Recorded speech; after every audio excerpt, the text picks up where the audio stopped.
Anda punya pohon mangga, misal pohon mangganya merambat ke jalan umum atau ke rumah tetangga, kalau berbuah itu hak tetangga dan hak umum.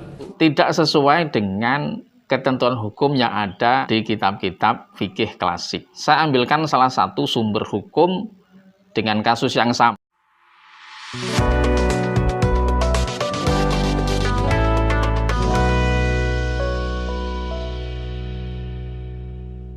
Assalamualaikum warahmatullahi wabarakatuh. Sobat sekalian, bagaimana kabarnya? Mudah-mudahan dalam keadaan sehat walafiat tanpa kurang suatu apapun, dimudahkan segala urusan, amin ya rabbal alamin. Kali ini kita akan mengomentari video dari Ustadz Adi Hidayat.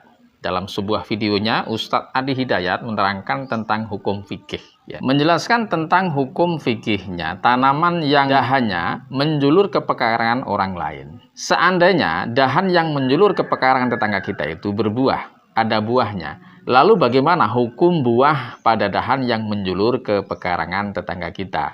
Apakah tetangga kita itu serta-merta boleh mengambil buah tersebut tanpa harus meminta izin dulu pada kita? Atau dahannya menjulur ke jalanan umum kemudian berbuah? Apakah buah yang berasal dari dahan yang menjulur ke jalanan umum itu juga nanti siapapun boleh mengambil tanpa meminta izin dulu kepada kita?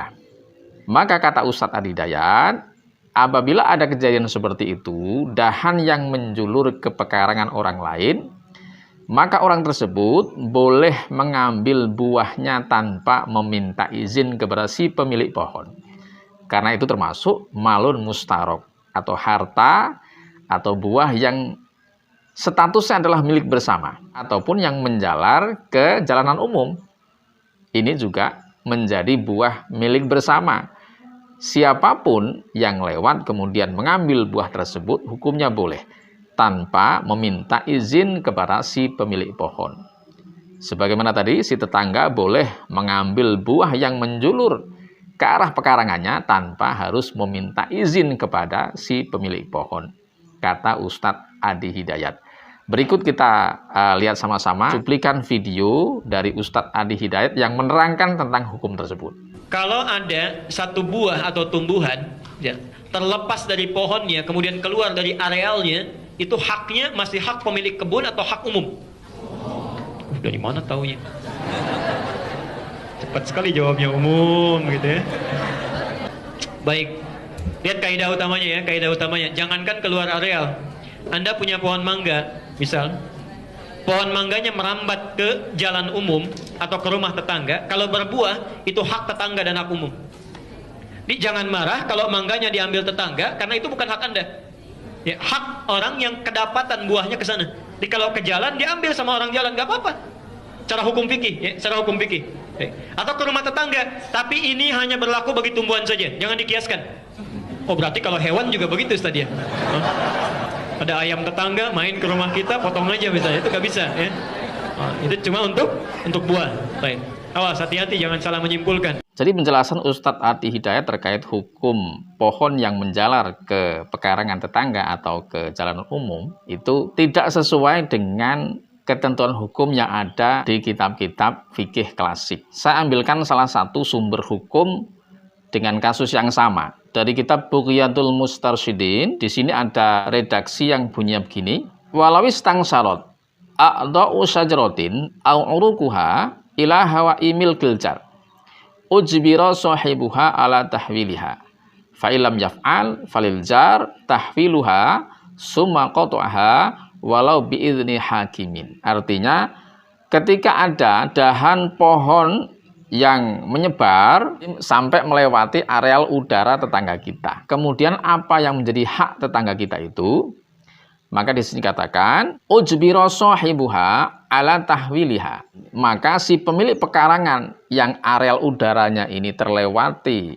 dahan pohon dari tetangga sebelahnya berhak untuk memaksa si pemilik pohon agar dahan yang melewati teritorial udara si tetangga tadi, boleh memaksa si pemilik pohon untuk memindahkan dahan tadi kembali ke teritorial lahan si pemilik pohon.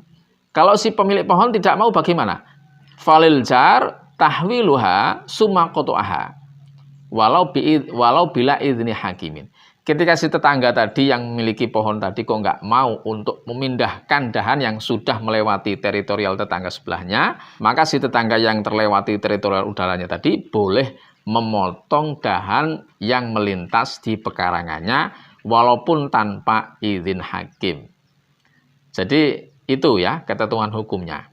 Kemudian bagaimana status buah yang berasal dari dahan tadi? Itu dahan yang melintas di pekarangan orang lain atau yang melintas di jalan umum. Apakah kemudian buah itu menjadi milik bersama seperti keterangan Ustadz Adi Hidayat di video itu? Maka di sini ada keterangan, walau wasola ghosnuhu bisa jaroti ghairihi kanat samrotul ghosni lima likihi wa ingkana muta'addiyan.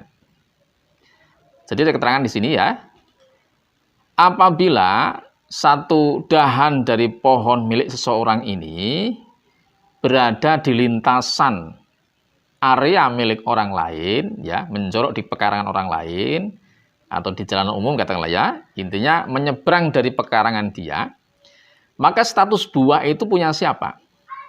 Jadi dikatakan di sini, kanat samratul ghosni lima likihi.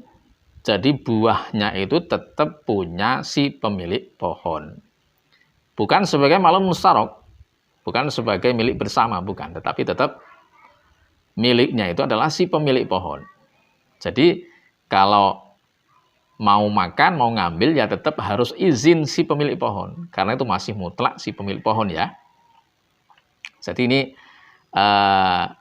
hukum fikih yang disampaikan Ustadz Adi Hidayat juga kita nggak tahu dari mana sumber kitabnya. Ini agak beda dengan di literasi kitab fikih klasik madhab Syafi'i ya. Jadi si pemilik tanah yang merasa arealnya ini terlintasi dahan dari pohon tetangganya, ini haknya hanya memaksa atau menyuruh si pemilik pohon agar membereskan dahan yang melintas di arealnya. Bisa dengan cara dipotong, ya, si pemilik pohon memotongnya, atau kalau bisa tanpa dipotong, ya dibalikkan lagi ke areal si pemilik pohon. Kalau nggak mau, ya dipaksa, walaupun tanpa izin pihak yang berwajib, tanpa izin kepolisian, katakanlah ya, ini boleh-boleh saja dalam syariat memaksa hal yang seperti itu. Tapi sekali lagi, mengambil buahnya ini tetap tidak boleh karena buah itu masih mutlak milik si pemilik pohon.